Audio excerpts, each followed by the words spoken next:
Mesdames, Messieurs, bonjour.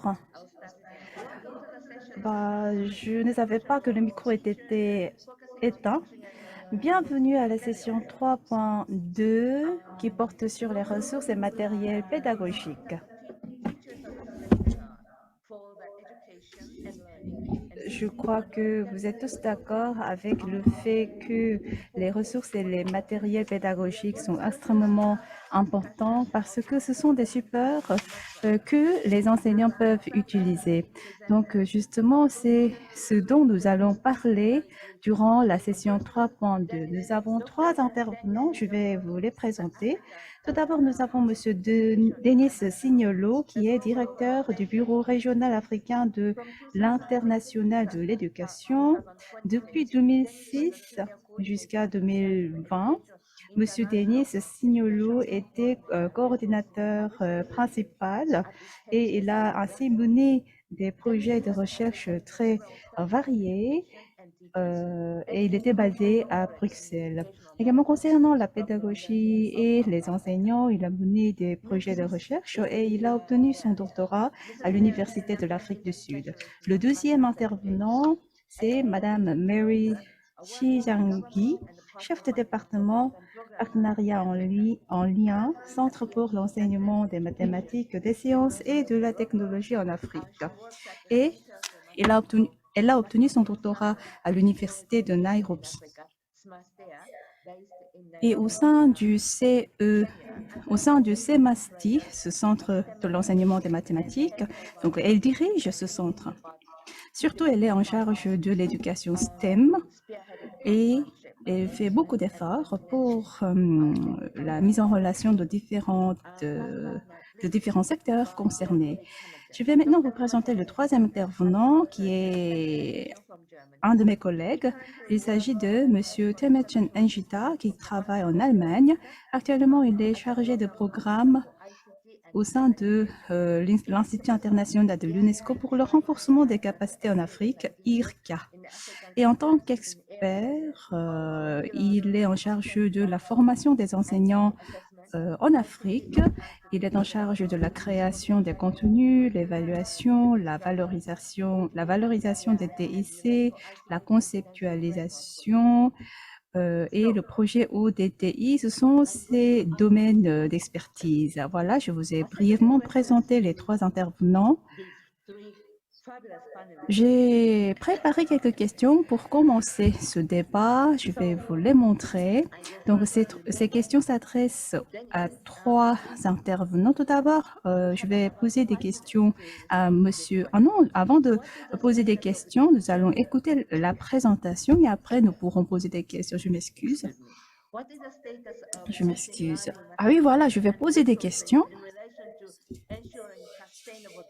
Alors, les ressources et les matériels pédagogiques auront un lien avec les ODD. Alors, d'après vous, quel est ce lien entre les deux éléments? Je vous remercie de votre question. Tout d'abord, je tiens à remercier l'UNESCO pour avoir organisé ce forum. Comme vous pouvez voir sur l'écran, concernant le matériel d'apprentissage et d'éducation, j'ai préparé donc quelques documents ici que j'utilise actuellement dans ma pédagogie. Donc, on peut utiliser différents documents, que ce soit des documents qui existent dans les bibliothèques ou dans d'autres structures. Et l'un des exemples ici, c'est le cas de l'Afrique. Il y a environ 5400 écoles qui utilisent notre matériel d'enseignement et d'apprentissage. Donc, 5403 écoles figurent sur notre liste et ce sont des écoles qui vont utiliser notre matériel d'enseignement et d'apprentissage et nos ressources. En ce qui concerne le Niger, il y a beaucoup d'incendies et ce qui détruit souvent le matériel pédagogique en classe, qui est souvent en bois, donc les écoles deviennent très vulnérables aux incendies, ce qui pose un réel problème. Et depuis la pandémie de COVID-19, comme vous le savez, beaucoup de gouvernements ont mis en œuvre l'enseignement à distance à travers les plateformes numériques.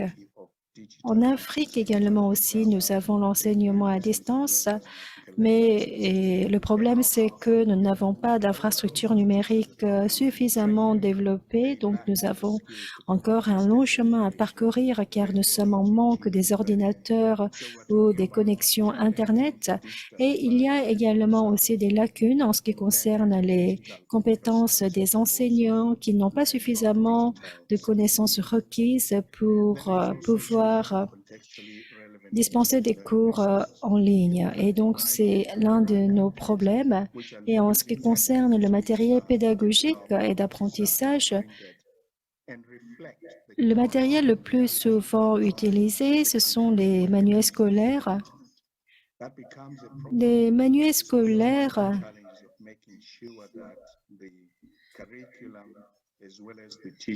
mais souvent, les manuels scolaires ne peuvent pas couvrir toute la situation, donc nous connaissons des limites et souvent nous n'avons que des contextes locaux qui figurent sur les manuels scolaires, ce qui limite la connaissance seulement dans le contexte local. Et en général, en ce qui concerne la question d'égalité des femmes ou la question des problèmes ruraux, donc souvent ce sont des contextes qui ne sont pas suffisamment traités, dont nous utilisons un matériel d'enseignement et d'apprentissage qui puisse couvrir ce domaine. Et nous devons utiliser ces matériels, mais en ce qui concerne les écoles, et quelquefois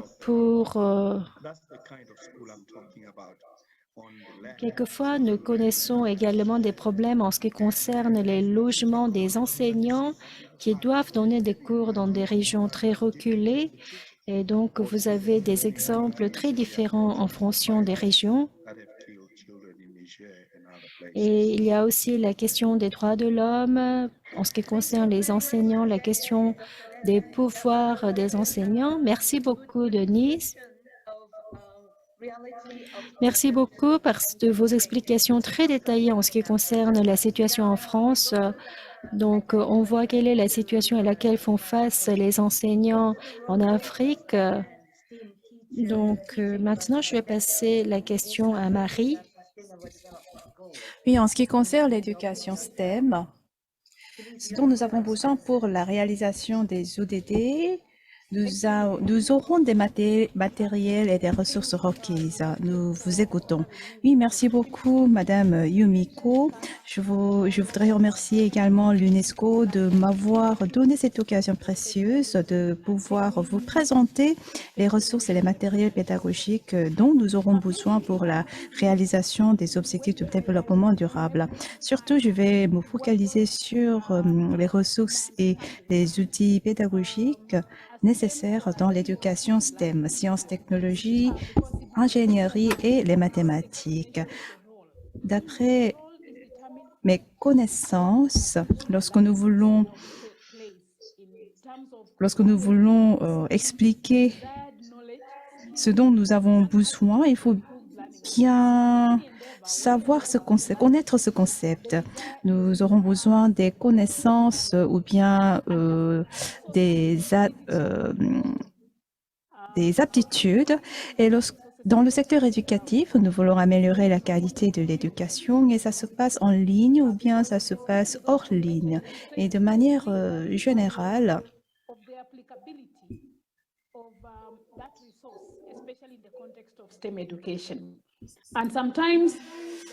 les ressources basées sur la nature sont parfois très utiles parce que cela nous permet d'esquisser un scénario sur notre vie et c'est ainsi que nous pouvons apprendre ce que c'est la créativité. Également, nous pouvons apprendre la nécessité de la protection de l'environnement et ainsi nous pouvons comprendre les valeurs et les éléments essentiels dans notre vie quotidienne, mais que nous oublions très souvent.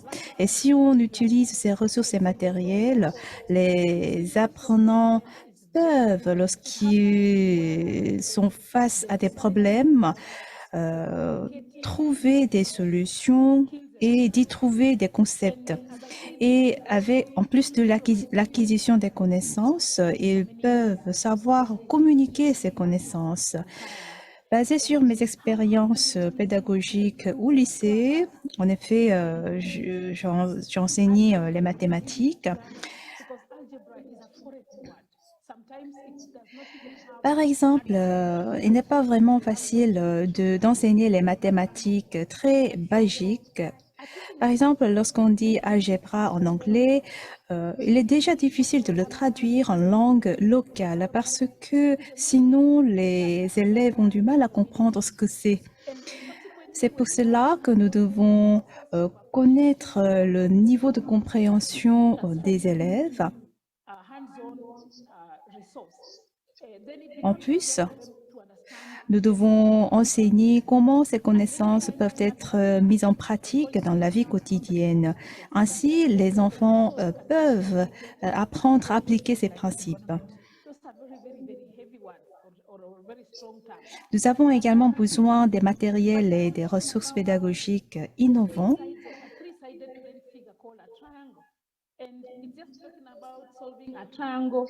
J'aimerais souligner la structure triangulaire. Par exemple,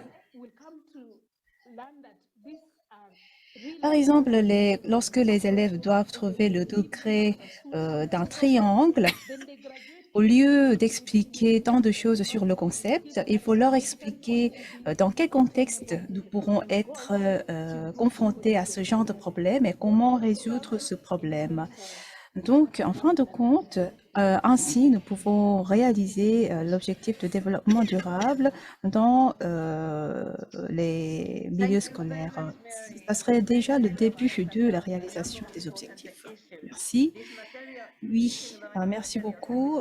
Votre réponse nous a permis d'avoir des réflexions sur l'environnement physique, mais aussi non physique. Surtout dans l'ère de la pandémie COVID-19, nous devrons mettre en place un environnement favorable à l'acquisition de ces connaissances. Le troisième intervenant, c'est M. Temeshen Njita. Je vais vous poser cette question.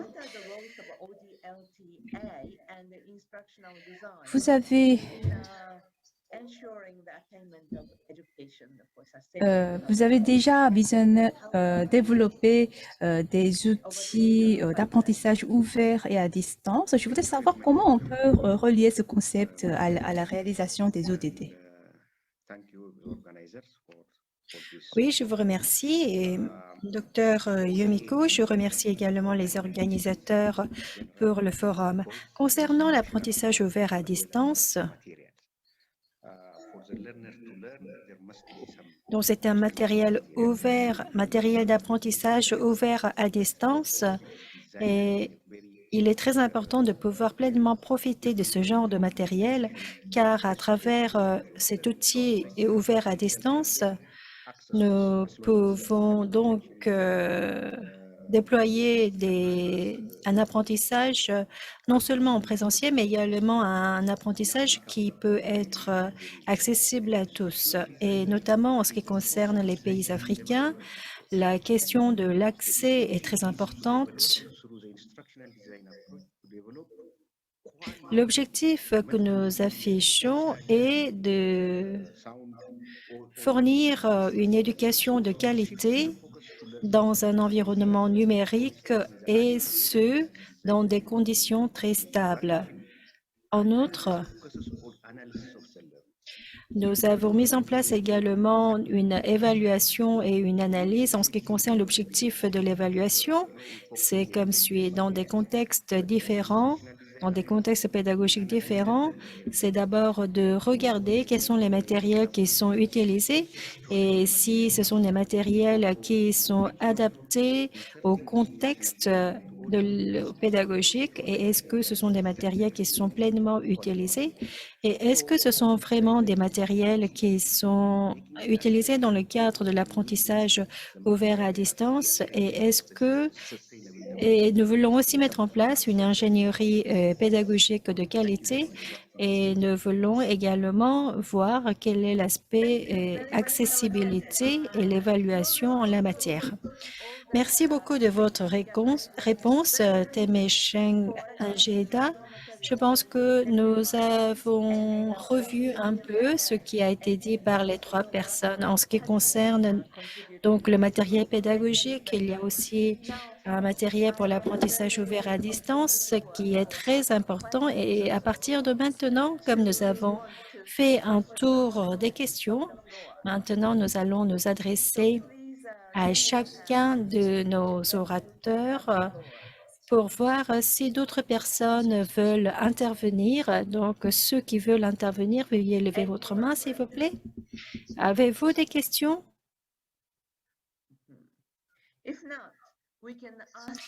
Si il n'y a pas de questions, dans ce cas-là, nous allons poser des questions entre nous. Je vais d'abord commencer et poser des questions à vous trois. Est-ce que durant votre expérience,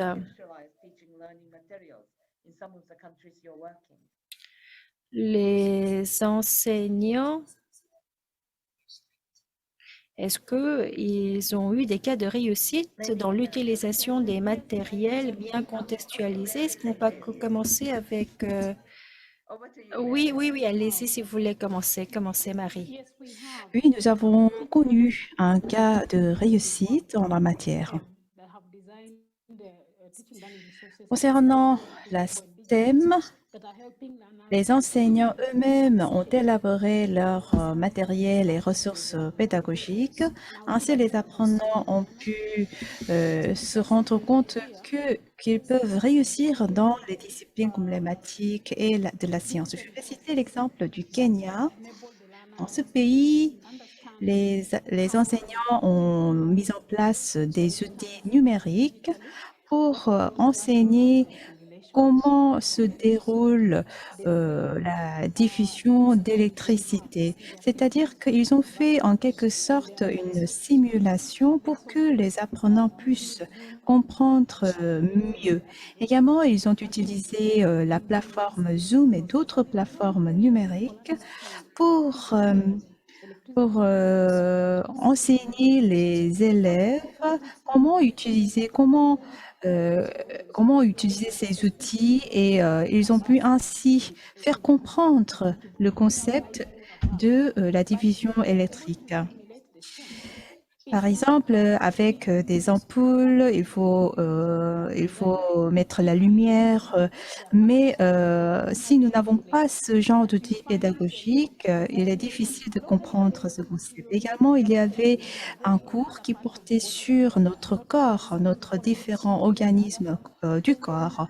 Afin d'expliquer notre corps, ils ont comparé notre corps à la cartographie du pays et ainsi les apprenants ont pu mieux comprendre, facilement comprendre notre corps.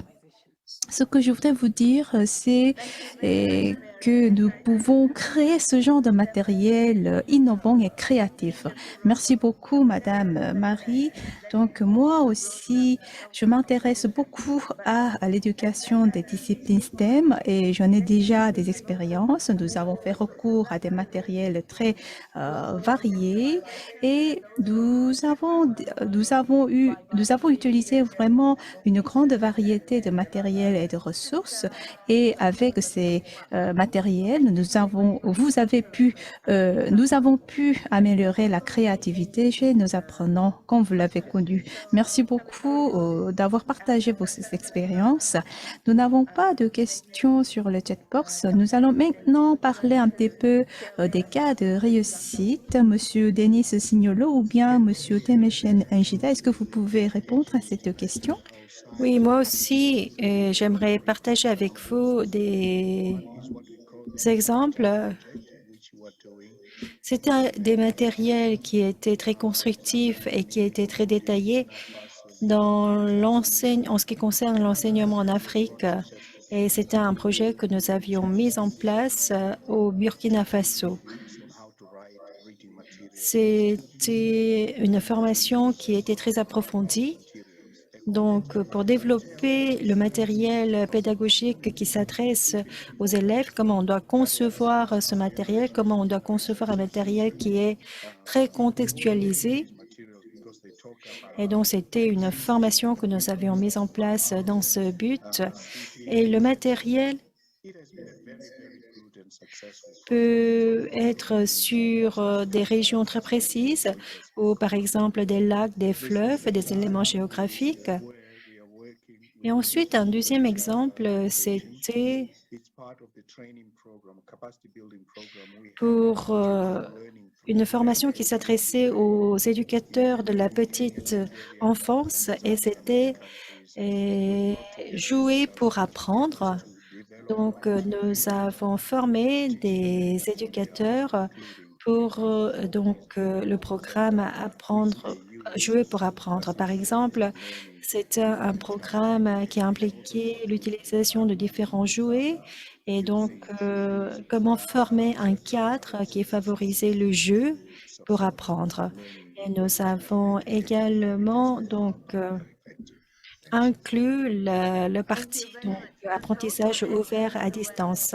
Merci beaucoup. C'est, je pense, un matériel très contextualisé et on voit combien cela peut être efficace dans le contexte local. Et dans un sens, c'est très important pour l'alphabétisation des enfants. Donc, on peut aussi apprendre la géographie, apprendre l'histoire. Oui. Oui, nous avons connu un cas de réussite en Éthiopie et au Ghana.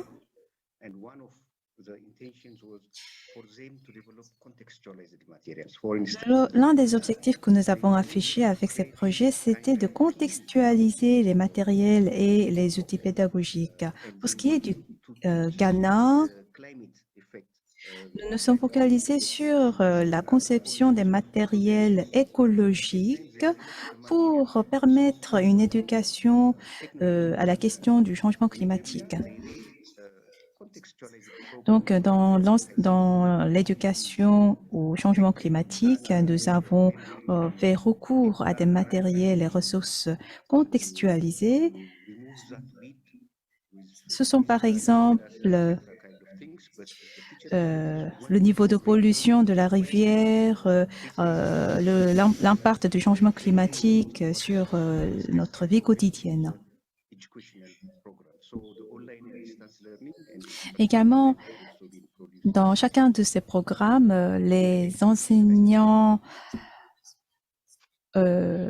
pouvaient mettre en valeur ces ressources contextualisées et c'est ainsi que nous avons pu connaître un grand succès avec ces projets. Merci beaucoup pour les trois intervenants pour ces réponses intéressantes. Donc, les apprenants, mais aussi les enseignants peuvent sentir ces ressources et matériels pédagogiques et cela est très bénéfique, non seulement pour les enseignants, mais aussi pour les élèves. Et cela nous aide énormément dans notre vie quotidienne. Et cette démarche est possible dès l'éducation primaire jusqu'à l'éducation supérieure, à l'université par exemple. À ma connaissance, à l'université l'université avec qui je travaille, donc les étudiants ont élaboré des matériels pédagogiques sur la pollution de l'eau. Nous passons à la deuxième question. Alors, quels sont les défis à relever et les perspectives d'avenir, plus précisément concernant les matériels et les ressources pédagogiques? Quels sont les obstacles auxquels vous êtes confrontés? Merci beaucoup, Madame Yumiko Yokozeki. Oui, pour traiter ces défis à relever, je pense qu'on peut revenir sur ce qui a été déjà dit, euh, sachant que les infrastructures numériques sont très insuffisantes en Afrique et les compétences des enseignants également sont largement insuffisantes. Donc, il faut former des enseignants ayant cette expertise numérique. Et en ce qui concerne l'Afrique, je ne dirais pas que tous les pays de l'Afrique sont comme cela, mais dans beaucoup de pays africains, en ce qui concerne les plans de cours, souvent on utilise les plans qui sont tracés par les États-Unis et ce n'est pas très utile car c'est en quelque sorte effacer l'autonomie des enseignants. Donc, les enseignants et les éducateurs sont des êtres humains. Ils ont leurs propres émotions. Et cela pourrait générer un véritable problème.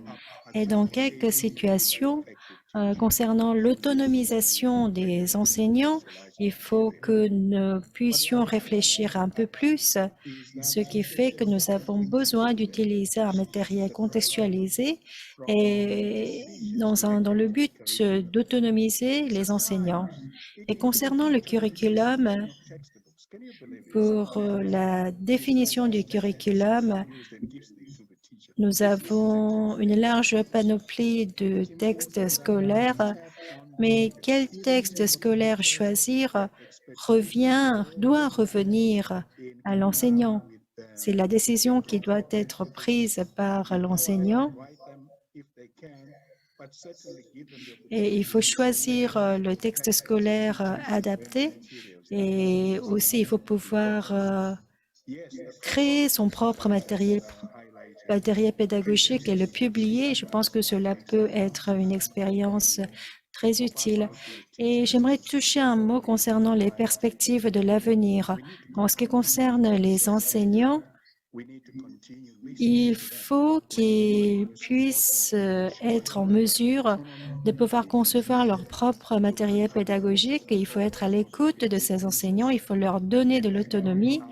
Et à travers ce processus, ils vont pouvoir renforcer leur créativité et renforcer leurs compétences pour pouvoir régler les problèmes.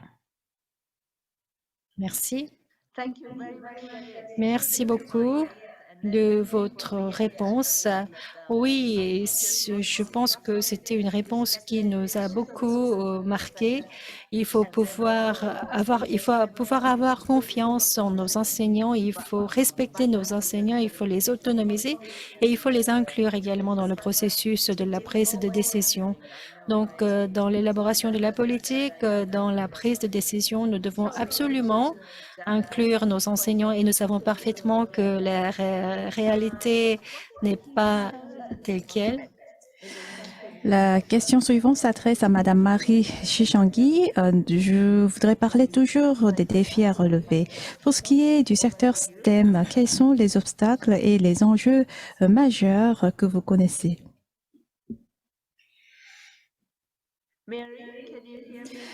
Madame Marie Chichangui, est-ce que vous m'avez entendu? Madame Marie Chichangui? Marie? Oui, merci. Merci beaucoup pour ces questions, Madame Yumiko Yokozeki. Donc, vous avez parlé des défis à relever et des perspectives d'avenir. Vous m'entendez bien? Oui, oui, on vous entend très bien. Oui, vous m'entendez bien.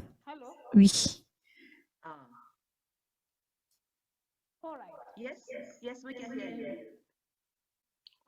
Oui, on vous entend très bien. Tout d'abord, pour ce qui est de l'éducation de STEM, oui, je vais revenir à la question quand vous m'entendez bien. Alors, les défis et les perspectives d'avenir concernant le secteur de l'éducation STEM, oui, je vais essayer d'y répondre. Les futurs enseignants, lorsqu'ils terminent leurs études, donc ils se lancent sur le terrain. Et ces enseignants auront besoin des matériels et des ressources pédagogiques. Donc, une fois qu'ils sont allés à l'école, donc il faut qu'il y ait des matériels et des ressources pédagogiques adéquats. Et ce sont leurs attentes. Et normalement, dans la plupart des institutions scolaires, il doit y avoir ce genre de matériel et de ressources pédagogiques. Cependant, ce qui est important, c'est de comment utiliser les matériels et les ressources existantes. Donc, ça peut être des matériels conventionnels ou des matériels numériques. Donc, la première tâche des jeunes enseignants, c'est de savoir comment utiliser ces ressources et ces matériels existants. Et dans certains cas, l'école manque des ressources et matériels pertinents. C'est la raison pour laquelle, lorsqu'il n'existe pas de ressources et matériels adéquats, il faut y trouver une alternative et cela peut être l'un des défis majeurs auxquels les enseignants sont confrontés. Donc, le premier défi, c'était l'absence de matériel. Donc, ensuite, un autre défi à relever, c'est que lorsqu'on enseigne l'éducation, lorsqu'on enseigne les STEM, nous n'avons pas de laboratoire adéquat. Le nombre de laboratoires reste très bas et la qualité des laboratoires n'est pas vraiment satisfaisante. Donc, les institutions scolaires devront renforcer leur matériel comme les laboratoires lorsque nous voulons dispenser l'éducation des disciplines STEM. Donc, au lieu de parler à la direction de l'école, il faut partager ces soucis avec d'autres écoles qui se trouvent près de cette école. Donc, cela montre bien l'importance de la coopération et de la collaboration entre enseignants. Il faut partager les matériels. Il faut parfois prioriser les matériels et des ressources pédagogiques. Une autre question importante, c'est que dans certains cas, même si une école dispose des ressources et matériels très sophistiqués, parfois, pour des raisons technologiques par exemple, ils n'arrivent pas à mettre en valeur ces matériels. Pour moi, l'une des missions les plus importantes pour les enseignants, c'est de savoir utiliser ces ressources et matériels. Et pour ce faire, l'école devrait les enseigner. Il faut renforcer le leadership des nouvelles enseignants. Parfois, sinon, l'enseignant se sentira seul, exclu. C'est pour cela que la direction de l'école a la mission d'enseigner comment utiliser ces matériels. Parfois, ce concept reste trop vague.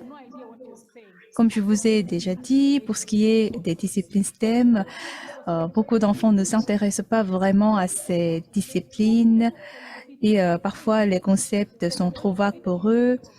Et ce qui est aussi important, c'est des politiques ou des mesures élaborées par l'école. Donc, l'école devrait faciliter la valorisation de ces matériels et pour ce faire, l'école devrait élaborer, par exemple, différentes initiatives telles que l'organisation de festivals, l'organisation de différentes manifestations et il faut les organiser de manière régulière.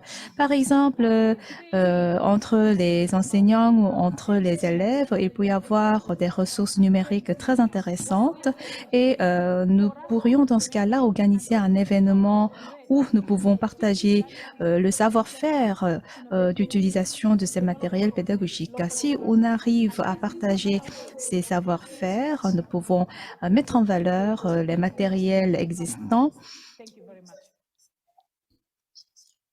Ça sera bénéfique, aussi bénéfique pour les enseignants en même temps. Merci Merci, beaucoup. merci beaucoup, Marie. Merci beaucoup de vos explications concernant les difficultés, les défis à relever. Et vous avez présenté également différents éléments.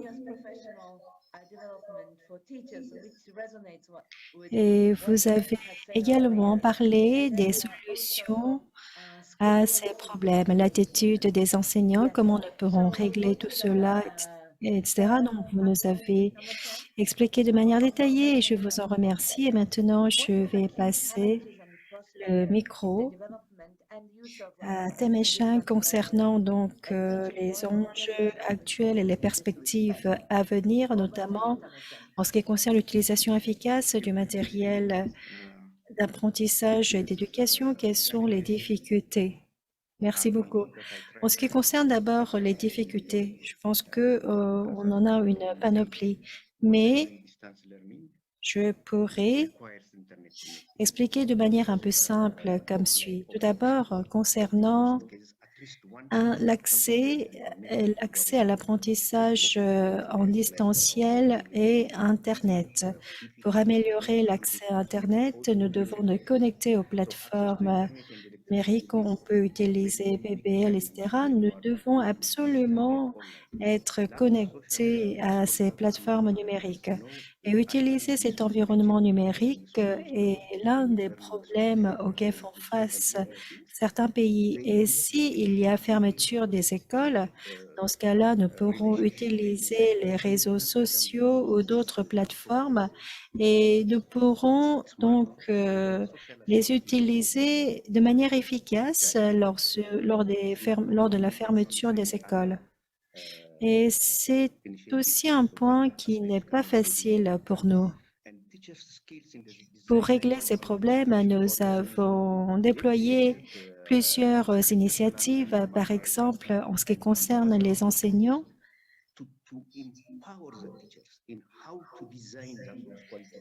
Déjà, nous avons déjà utilisé les plans de cours disponibles sur Internet et les enseignants l'utilisent déjà également, mais souvent, ils doivent également prendre conscience de l'aspect contextuel. Et l'enseignement à distance s'est développé ces jours-ci avec la pandémie. Et dans cette situation, nous avons besoin de former des enseignants qui peuvent utiliser ces outils numériques et il faut aussi renforcer leurs compétences en ce qui concerne l'utilisation du matériel d'apprentissage ouvert à distance. Quelle est la pédagogie qui doit être mise en place? Ce sont autant de réflexions qui concernent les enseignants. Par exemple, il y a le réseau Campus des enseignants et à travers ce système, par exemple, ils peuvent utiliser les tableaux, ils peuvent utiliser différents outils et ce sont des solutions qui sont proposées et on offre également différentes méthodologies pour utiliser ces multimédias. Donc, nous avons des initiatives déjà lancées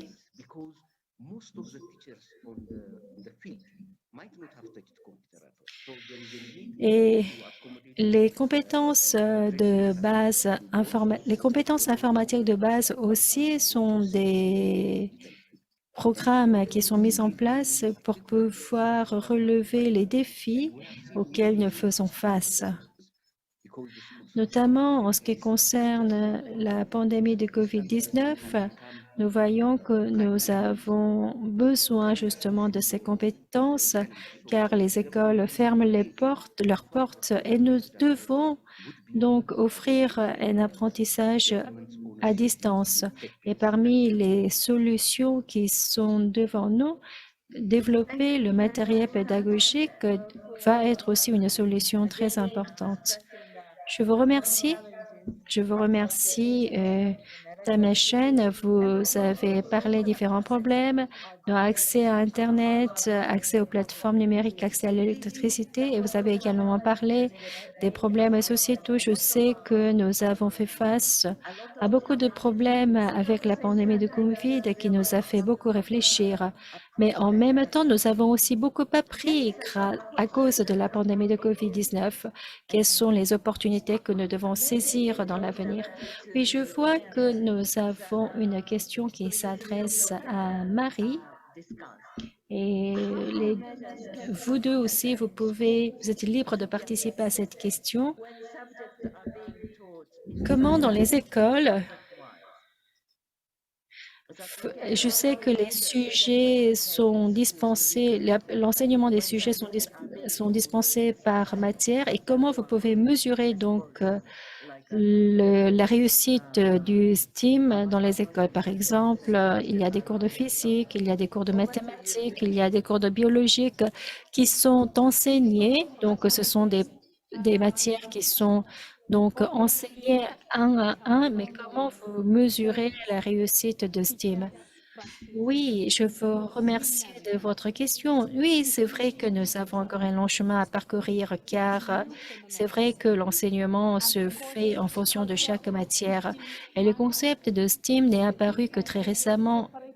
Les mathématiques, les sciences, les trois matières de sciences sont dispensées et de manière individuelle, de manière divisée. Mais quand on regarde la situation en Afrique, l'un des grands problèmes, c'est que au niveau pédagogique, on a tendance à s'efforcer uniquement sur les mathématiques ou sur les trois matières des sciences. Et on néglige souvent l'enseignement des technologies et de l'ingénierie, alors qu'ils doivent absolument entrer dans l'enseignement de base. Donc, dans le STEAM, déjà au niveau des connaissances basiques, il faudrait apporter les connaissances nécessaires, mais la situation est totalement différente. Donc, nous déployons des efforts pour jeter les bases d'un enseignement de STEAM. Il faut d'abord réfléchir à ce que signifie STEAM, quelle est la définition. Dans beaucoup de pays d'Afrique, il y a plusieurs matières qui entrent dans le cadre de STEAM. Et souvent, il y a des questions à savoir est-ce que cette matière entre dans STEAM ou non. Donc, nous avons déjà la définition à construire. Et nous devons tout d'abord dire aux pays africains que telle ou telle matière font partie dans STEAM. Ce sera la première étape. Et ensuite, la deuxième étape, c'est comment profiter, comment valoriser cette approche pluridisciplinaire. Beaucoup de gens l'ont dit. Pour l'instant, nous sommes en train de développer STEAM et l'accès au STEAM reste également très, très faible ces jours-ci. Donc, pour l'instant, c'est tout ce que nous avons fait. Vous avez posé la question concernant l'évaluation, mais en fait, on n'a pas encore introduit ce système. Il y a toujours des questions qui restent très floues, donc nous n'en sommes même pas au niveau de pouvoir évaluer la situation. Nous sommes à un stade de balbutiement. Quand on dit mathématiques, on dit seulement mathématiques, on ne parle que de matière de base, donc nous devrons à inclure de plus en plus de matières concernant technologie et ingénierie.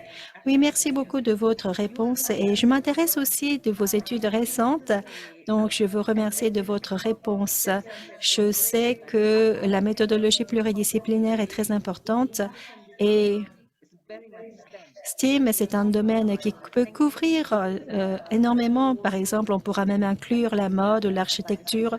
Mais souvent, quand on dit STEM, beaucoup de gens disent « Oh, c'est trop ennuyé ». Et je sais parce que j'ai donné des cours de sciences. Les gens s'ennuient, mais il faut absolument régler cette situation. Et vous deux, est-ce que vous avez des commentaires à ajouter? Oui, je crois que j'aurais des propos à y ajouter. Pour moi aussi, ce matin, j'ai écouté une présentation très intéressante. Nous ne sommes qu'au début de ce processus et je suis tout à fait d'accord avec vous. Cependant, l'environnement où nous nous trouvons n'est pas vraiment favorable pour atteindre cet objectif et j'en suis totalement conscient. Et nous voulons mettre en œuvre l'éducation de STEM et petit à petit, étape par étape et avec le temps, je crois que nous pourrons inclure tout naturellement le STEM dans le programme d'enseignement. Et pour ce faire, nous aurons besoin d'un partenariat mondial pour des disciplines comme les TIC, les mathématiques, la physique, etc. Donc, pour ces disciplines, donc, il faut créer, dispenser des cours basés sur les TIC et à l'école, on doit recourir aux ressources et matériels très variés. Et le STEM devrait figurer dans le cursus d'enseignement. Et pour ce faire, nous aurons besoin des compétences nécessaires. Et également, les enseignants devront être beaucoup plus actifs pour introduire les matières de STEM dans des disciplines comme la physique, les mathématiques. Donc, il faut y trouver des moyens visant à le faire. Aussi, il faut une approche globale pour mettre en relation différentes initiatives. Ainsi, nous pourrons apporter un changement et une innovation dans l'éducation de STEM. Merci beaucoup. Ensuite, nous allons passer à la question suivante. Nous allons un petit peu parler des politiques. Nous allons voilà, les politiques sont aussi importantes. Je vais poser la question d'abord à Monsieur Denis Signolo. Donc, est-ce que vous avez des recommandations à faire pour les décideurs politiques? Je crois que vous auriez beaucoup de choses à faire parce que, en tant qu'enseignant, vous avez longtemps travaillé. Merci beaucoup pour cette question, Madame Yumiko. Bien sûr, j'aurais beaucoup de choses à dire à ce propos, mais j'aimerais d'abord aborder la question la plus importante en la matière, comme l'a été dit plusieurs fois par nos collègues. Donc, les connaissances doivent être transmises aux enfants et dans cette démarche, ce sont des enseignants qui jouent un rôle primordial. Et dans ce contexte, différentes matières devront être mises en valeur. Et ainsi, les enfants pourront apprendre des choses pratiques à l'école. Et voilà, j'ai résumé un petit peu les recommandations qui s'adressent aux décideurs politiques. Il existe 4 mots-clés. Tout d'abord, je voudrais souligner l'importance du partenariat avec le gouvernement et les partenaires. Donc ici, on parle de l'inclusion numérique très souvent. Donc, dans la plupart des cas, nous manquons toujours d'investissement en la matière, comme par exemple l'investissement en matériel informatique, l'accès à l'Internet, l'électricité. Donc, dans dans le secteur d'infrastructure, nous aurons toujours besoin des investissements et en plus de cela, l'Union africaine devra jouer un rôle beaucoup plus important. C'est que nous avons, comment dire, des manuels scolaires référentiels que nous pourrons utiliser. Comment au sein de l'Union africaine, comment nous pourrons créer un programme d'enseignement intégré et global. Ensuite, les gouvernements et les partenaires de développement devront investir dans des infrastructures basiques. Je vous ai cité quelques exemples, comme par exemple la bibliothèque, le logement des enseignants, les laboratoires. Donc, ce sont les domaines d'infrastructure qui nécessitent ces investissements. Donc, les enseignants devront pouvoir travailler dans un environnement adéquat et décent.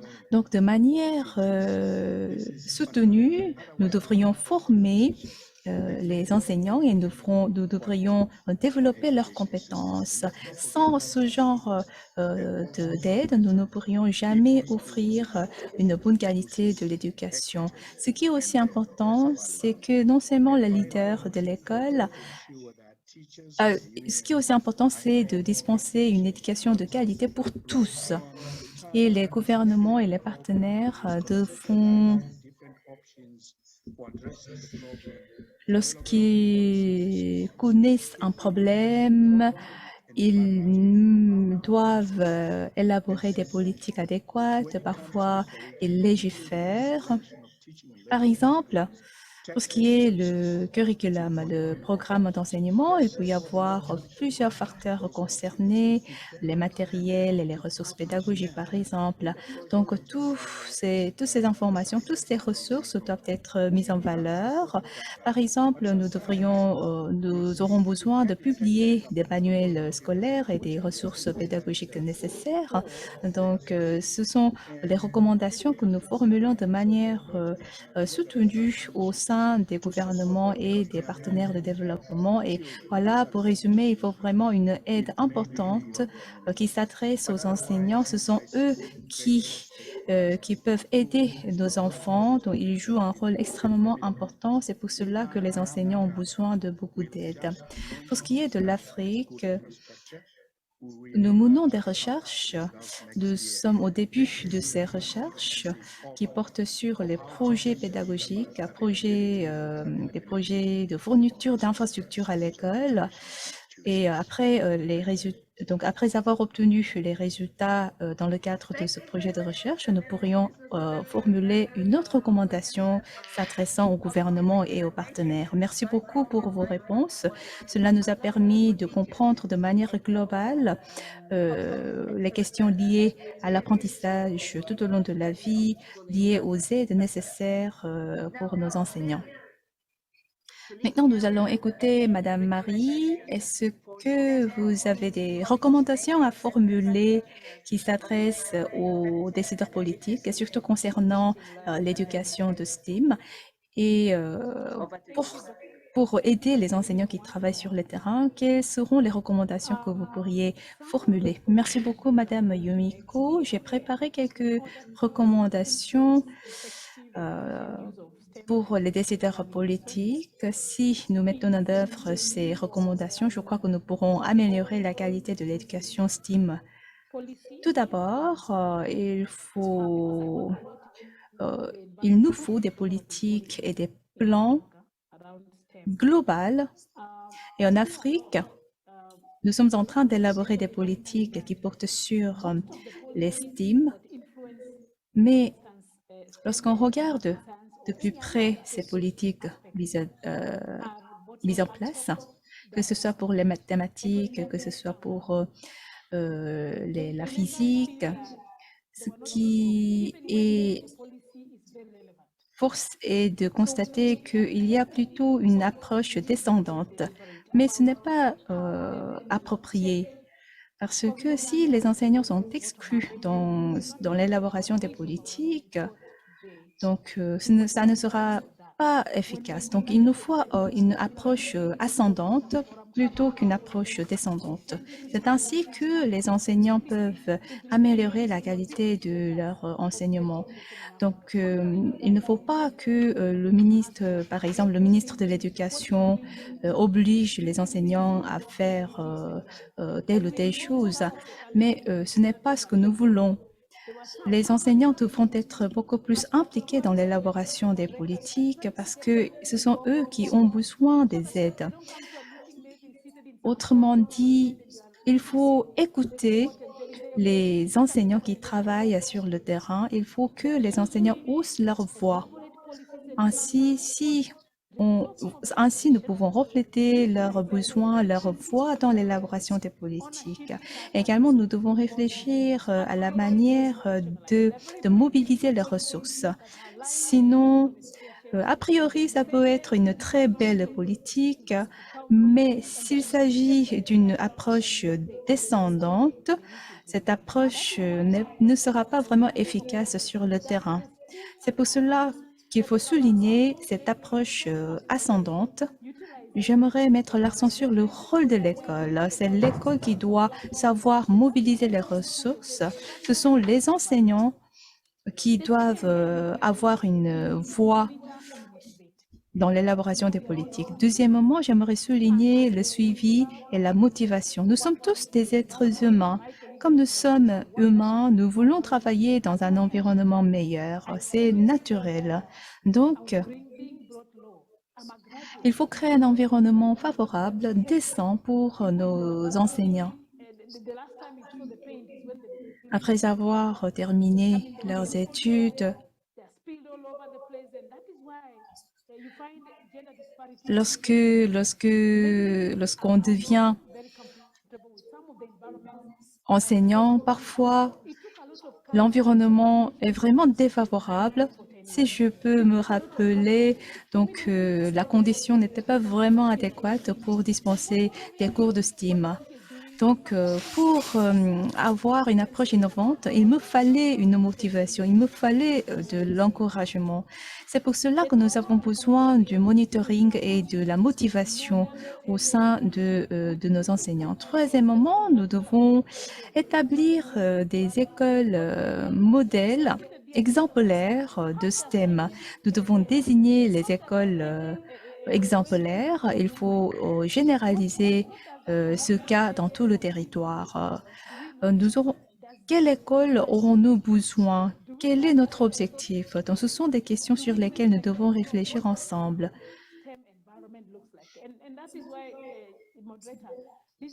Alors, ainsi nous pouvons comprendre l'idéal de l'environnement de STEM. Quatrièmement, j'aimerais mettre l'accent sur le renforcement des capacités. Je crois que nous en avons déjà parlé. Le renforcement des capacités concerne non seulement les enseignants, mais aussi les managers de l'école, parce que nous avons beaucoup d'attentes en eux. Parfois, il manque de compétences. Ils ont leur propre manière de travailler. Donc, dans l'élaboration des politiques, parfois les enseignants sont inclus, impliqués, mais dans la plupart des cas, les managers de l'école sont exclus dans l'élaboration des politiques. Surtout pour le STEM, nous aurons besoin des managers de l'école lorsque nous voulons élaborer des politiques. Comme c'est le cas dans la plupart des pays africains, le STEM ne constitue qu'une part minime dans l'élaboration du projet de programme d'enseignement. C'est pour cela que le STEM manque toujours de budget. Donc, pour ce qui est du STEM, nous devons avoir une approche stratégique. Sinon, nous connaîtrons toujours un manque d'investissement et de budget. Ensuite, il faut impliquer les communautés locales et les parents d'élèves. Lorsqu'on regarde les médias, les parents d'élèves sont très mécontents par rapport par exemple, à la quantité du travail à faire à la maison, etc. Donc, les parents d'élèves sont parfois très mécontents par rapport à la qualité ou bien le contenu d'enseignement. Donc, donc, il faut, pour le devoir à la maison également, nous devons être réalistes. Par exemple, nous devons élaborer des mesures visant à renforcer la collaboration entre les parents d'élèves et les élèves. Ensuite, il faut une participation active de la part de la communauté d'experts parce que cela facilite et accélère nos travaux. Si nous impliquons l'expertise dans l'élaboration des politiques, nous pouvons faciliter les choses. Et une fois qu'une mesure est mise en place, nous pouvons améliorer l'efficacité. Parfois, certaines écoles sont exclues, parfois certaines écoles manquent toujours de ressources, mais si nous pouvons réaliser ces recommandations, nous pouvons remédier à ce genre de problème.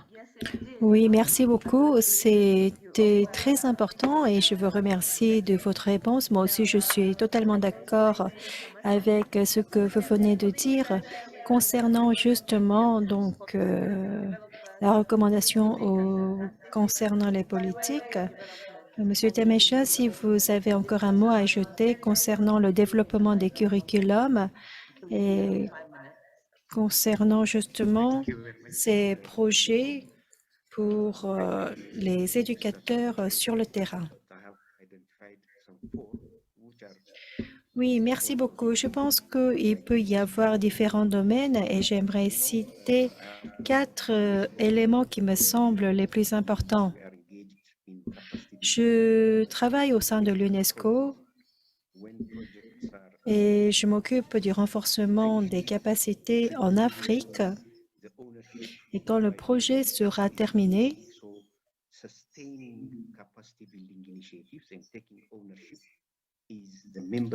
dans ce cas-là,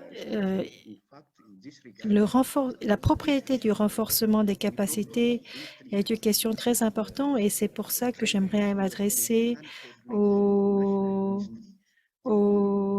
décideurs politiques. Donc, comment nous allons donc prendre la propriété de ces initiatives du renforcement des capacités. Et il y a aussi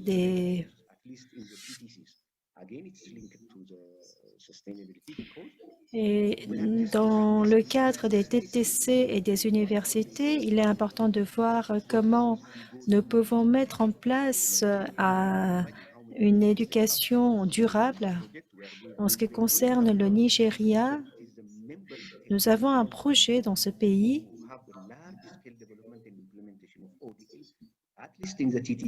donc, cela veut dire que le pays est redevable et c'est le pays qui va être responsable de développer l'environnement des TTC. Donc, c'est le pays partenaire, le pays membre qui doit prendre la responsabilité. Nous avons beaucoup d'initiatives en Afrique. Il y a beaucoup d'activités qui sont mises en œuvre.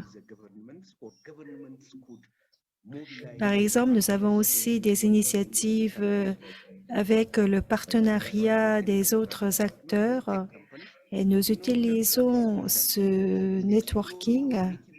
Donc, nous avons des partenariats avec des entreprises de technologie. Par exemple, l'accès Internet reste toujours une question très difficile.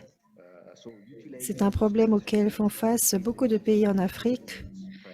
Et rendre visible ce genre de situation reste aussi l'une de nos priorités. Merci, merci infiniment. Merci infiniment, Temeshek Angida. Je pense que vous avez touché des points très justes. Je vois qu'il y a aussi des questions qui ont été posées par le public.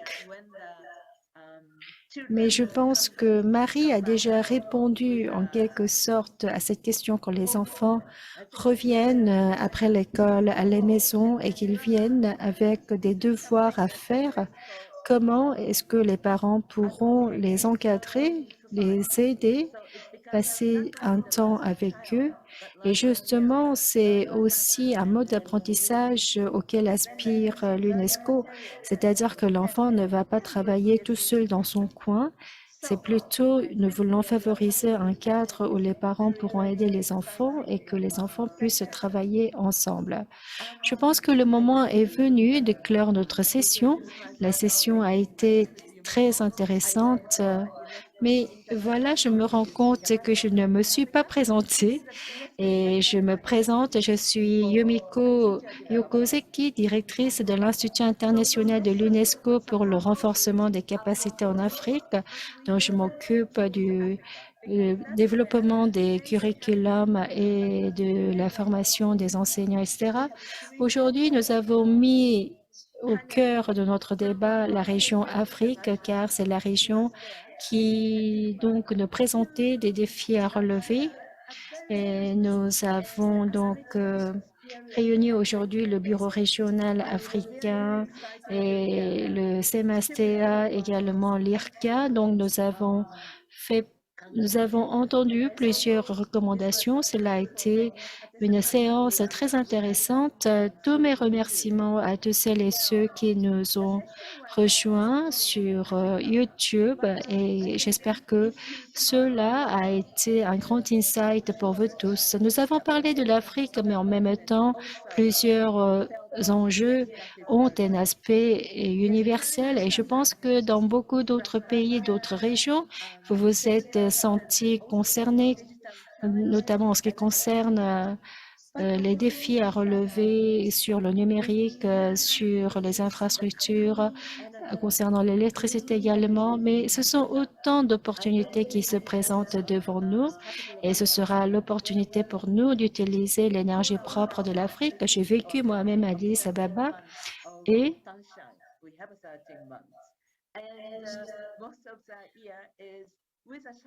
là-bas, je suis restée près de 13 mois et donc un peu plus d'un an. Et pendant un an, on avait toujours le soleil. Et donc, ce sont des opportunités pour pouvoir utiliser l'énergie photovoltaïque. Donc, je pense que cela peut nous alimenter jusqu'au 21e siècle, 22e siècle. Et avec la COVID-19, on a compris que le matériel pédagogique n'était pas seulement un matériel physique, cela peut être un matériel numérique. Et ce ne sont pas des matériels qui restent confinés dans un seul pays. Par exemple, on peut lire un livre en Côte d'Ivoire et le même livre peut être utilisé au Ghana. Et ce n'est même plus la peine de se limiter en une seule langue. On peut avoir des documents en anglais ou d'autres langues étrangères et on peut parfaitement apprendre à travers ces langues. Et c'est ce que nous avons compris avec la pandémie de COVID-19. Les matériels peuvent très bien être physiques, c'est important. Les matériels vont être développés sous forme physique, mais en même temps, nous avons compris l'importance des matériels numériques. Et il est important d'impliquer les parents et la communauté dans l'apprentissage, notamment à l'ère où nous voyons les écoles fermer leurs portes avec la pandémie. Donc, ce genre de situation nous a obligés à laisser nos enfants à la maison pour la moitié du temps. Donc, l'implication des parents dans l'enseignement est très importante et le rôle des enseignants éducateurs est plus que jamais important. Je pense que le point commun que nous avons ici touché, c'est que nous avons besoin d'une participation des enseignants. Mais malheureusement, dans la prise de décision, dans la mise en œuvre des politiques, souvent, on ne voit pas l'implication des enseignants. Mais les personnes, les acteurs qui connaissent le mieux les enfants, qui connaissent le mieux les matériels pédagogiques, ce sont les enseignants, les éducateurs dont nous devons être à l'écoute de leurs opinions et nous devons refléter leurs opinions dans les politiques. Et si tout cela se réalise, dans ce cas-là, nous pourrons créer de l'innovation et la qualité de l'enseignement ne sera qu'amélioré. Et si cela va se faire pour notre génération et pour la génération à venir, l'avenir ne sera plus que prometteur. Encore une fois, merci de votre participation. Je vais faire un petit tour de table et donner 30 secondes pour chaque intervenant. Juste une petite phrase, Denis. Merci beaucoup. Ce que j'aimerais vous dire, c'est investissez à vos enseignants et il faut aussi développer le matériel pédagogique pour former les éducateurs. Merci beaucoup.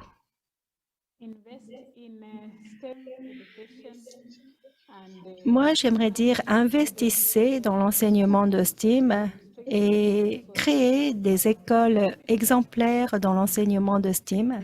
Merci. Merci beaucoup. Merci beaucoup, magnifique. Ensuite, oui, merci. Nous vivons dans un monde numérique et tout se passe en ligne aujourd'hui. Et le matériel pédagogique aussi va se dérouler sur le virtuel et dans cet environnement numérique, tous les élèves doivent avoir accès de manière égalitaire à ces documents virtuels. Merci beaucoup. Merci beaucoup, Marie. Merci beaucoup, Denise. Merci beaucoup, Temesheng. Voilà, je n'ai rien à ajouter.